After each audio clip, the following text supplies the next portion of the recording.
as a central notion. That's a good one. The productivity requires aim, orientation, responsibility, discipline, all of that willingness to work, that willingness to make sacrifices, which is the hallmark of maturity in the service of a higher goal. You should be responsible to yourself and your future self, the community of selves that you are across time. And then you should be responsible for and productive for as many people as you can manage. And so that might be first your intimate partner, your wife, second your parents, your siblings, your children, maybe your children primarily, although there's a trade-off there with your wife. Then your local community, then your broader community.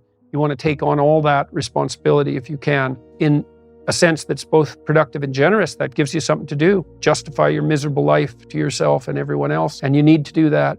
It orients you solidly in the world if you do that. And it gives you a dragon to fight, a real one. And that's where the gold is. So as everyone has known forever, and as we continue to remind ourselves, how should you arm yourself? Well, that's kind of what a humanities education teaches you to some degree. Arm yourself with words. Be precise in your language. Right? Say what you mean. Read great men and great women. Make yourself literate. Get your tongue in order. Get it under your own control. Get rid of the ums and the likes and the you knows and the pauses. And get rid of everything you say that you only say to impress other people. And just see if you can say what you believe to be true. That's an adventure. That's the thing about the truth. If you aren't speaking the truth, well, you got to ask yourself, if you're not speaking the truth, who is it that's talking? If you're saying something that you do not believe to be true, it's not you talking. It's something else. It might be the part of you that wants to manipulate the other person into delivering what you think you want from them. Well, what is that spirit of manipulation that you've allowed to possess you? It's not you. Let's say you decide to live your whole life in that instrumental manner. You're going to craft your words like the student who says, well, I'm going to write what the professor wants to hear so I get the grade. It's like, well, you just turn yourself into that. Well, who is it that's doing that manipulating? It's not you, because those aren't your words. So even if you get the grade, it's not you that got the grade. It's the false you. It's the manipulative you. So you do that your whole life. You don't have your life. And then you think, well, God, that was a miserable life. I manipulated everybody. They were so damn stupid. They were sucked in by it. They're all contemptible. Everyone does it, which they don't, by the way. And so that's a pathway to bitterness.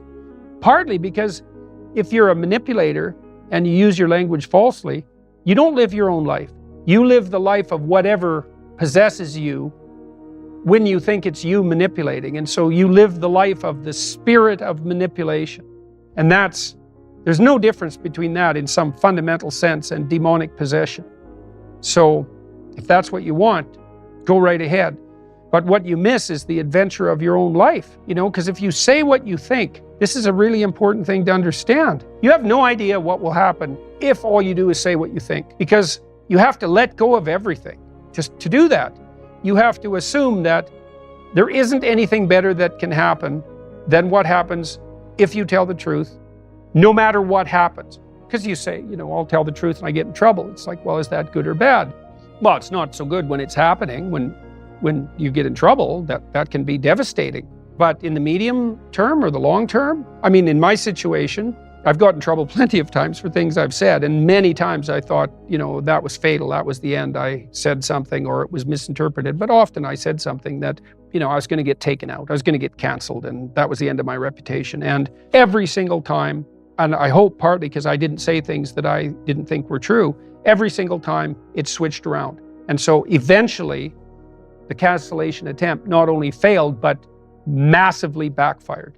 But man, living in that gap between when the pressure was on, let's say, and it turned around, that wasn't pleasant. But it's certainly adventurous because you don't know what's going to happen.